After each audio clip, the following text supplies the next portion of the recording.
এই বাপ, তোমরা যারা চিন্তা করো না, তোমরা বলো না বাজান, বলো না এই দরদি ভাই চিৎকার করে বললাম, তুমি যদি বলো তোমার পায়ে ধরতে, আমি পায়ে ধরতে রাজি। তুমি যদি বলো তোমারে জড়িয়ে ধরে কাঁদতে, আমি কাঁদতে রাজি।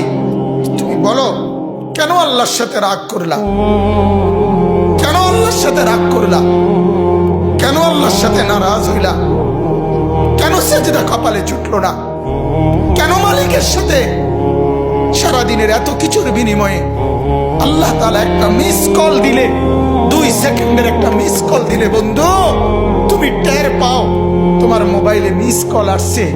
এত বড় মসজিদে 6টা মাইকের হরন দিয়া আল্লাহু আকবার বলে তোমারে ডাক দেয়, তোমার একটাবারও কানে লাগে না, বিবেকে লাগে না। তোর মতো শক্ত ডাকাত, তোর মতো পাষাণ বেটার কে হইতে পারে বেটা?